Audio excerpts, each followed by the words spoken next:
Hi guys, my name is David from Pay It Forward. And I'm David from Pay It Forward. And in this video, we're going to show you what uses data on an iPhone, then recommend some tips to help you save on your data plan. So the most important thing to keep in mind when we talk about how to save data on your iPhone is to use Wi-Fi instead of cellular data whenever you can. Now, make sure your iPhone is connected to Wi-Fi wherever it's available. Most importantly at home, because that's where you are the most often, but also if you're at Starbucks, the local library, at McDonald's. All these places now have free Wi-Fi. And whenever you're connected to Wi-Fi, your iPhone is not using cellular data. Your iPhone will always prefer to use a Wi-Fi connection if it's available over cellular data. So let's just walk them through how to set up Wi-Fi real quick. Yep, go to Settings, and then just tap on Wi-Fi, and then make sure you're connected to a Wi-Fi network. Now, a lot of people have Wi-Fi at home, but maybe the password changed, or maybe they didn't connect to it in the first place, but a lot of people just need to reconnect their phones to Wi-Fi. Right. And that will solve the problem. So next up, we recommend limiting streaming of video and music to only when you're using Wi-Fi and not doing that over cellular data. Right, so streaming video and music services like Pandora and YouTube and Spotify use a lot more data than just loading a website and a bunch of text or your email or sending text messages. So video is just the biggest files that you'll see in your iPhone. It uses the most data if you're streaming them. Sort of music is a second, photos are a second, and then everything else. So don't stream YouTube videos at high quality if you're not on a Wi-Fi network, or you're just gonna burn through your data. So next up, we recommend closing out of some of your apps. Right, so when you close an app on your iPhone, when you tap the home button, it goes off the screen, but it doesn't necessarily close the app completely. So we're just gonna show you how to do that quick. Double click the home button with your finger, and then swipe your apps off the top of the screen. Nice and easy, swipe them off. When they're not there, that means they're closed. They're closed, right. So sometimes there are problems with apps, and closing them can stop an app from using data in the background of your iPhone without your knowledge. And that brings us to the next feature, which is similar. Background app refresh. Right, so background app refresh is a feature on your iPhone that lets specific apps download new content in the background of your iPhone or refresh themselves so that you're always seeing the latest things. So when you open the ESPN app, you can see the latest scores. They're already there. It doesn't happen automatically. But the thing about background app refresh is that it uses your data in the background of your iPhone, maybe even without your knowledge. So let's talk about how to turn that off. Let's go to Settings, and then we're going to go to General, and then tap Background App Refresh. There it is. And so we don't recommend turning off Background App Refresh entirely, although you can.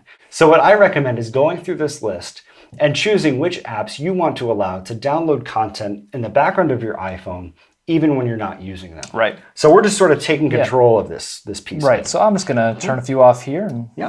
And turn all these little downloads sort of add up over time. Turning them off can really save a lot in the long run. So what's next? Let's find out which apps are using the most data on It's a good idea. We should definitely check that out. So a lot of times it's just one problem app that's sort of a big offender, and we can find out what that is. Let's go to Settings, and then go to Cellular. Cellular, right at the top there. And then you can turn off cellular data here entirely. Let's say you've gone like 2 gigabytes over your data plan for the month, and your dad is mad at you, like mine is right now. And you can turn off cellular data and just stop the bleeding right now. Just tap that switch right at the top next to cellular data, turn it off. Right, problem solved. Simple enough. Especially if you're traveling internationally, it can cost a lot of money. Also, under cellular data down here, you're going to get a list of apps and how much data they've each used over the last period. Now, people would ask, like, how long is the current period? The current period is since you've gone to the bottom of this list and tapped Reset Statistics, right? So if you're trying to figure out, so when is yours? My last reset was Christmas Eve, 2016. Nice.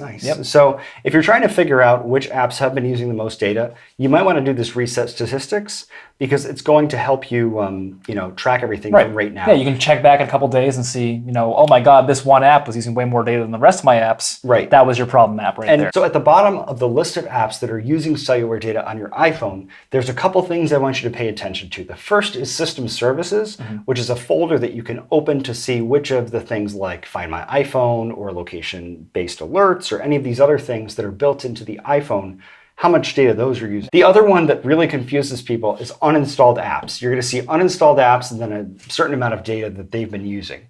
So it's not that the apps that are gone from your iPhone are now using data, in the background without your knowledge. It's that they did. So before you deleted them, this is how much those apps used, not that they're sort of zombies or ghosts and coming back to haunt you. So if your iPhone is still using too much data, there's one more place you can check, and that's the Mail app. Right, and this is a super common place to have the problem. So if there's a problem between your iPhone and the mail server, and there's a problem with that connection, when you send someone an email, it can get stuck in your iPhone's outbox, and just as it's stuck in the outbox, your iPhone's trying to send it over and over and over and over and over again, and that burns through your data really fast. So what we need to do is make sure that your iPhone is connected to your mail servers the right way.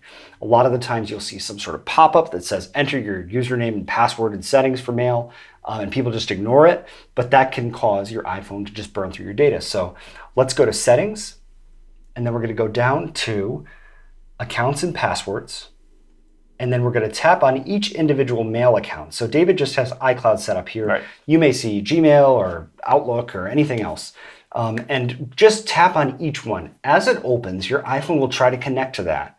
And then if there's a problem, you're going to get a pop-up. You'll be able to enter your password again, and you'll know if there's a problem. If you're entering your password and you don't know what it is, find out what it is and then fix it, and then this problem will solve. And just one more thing about the Mail app.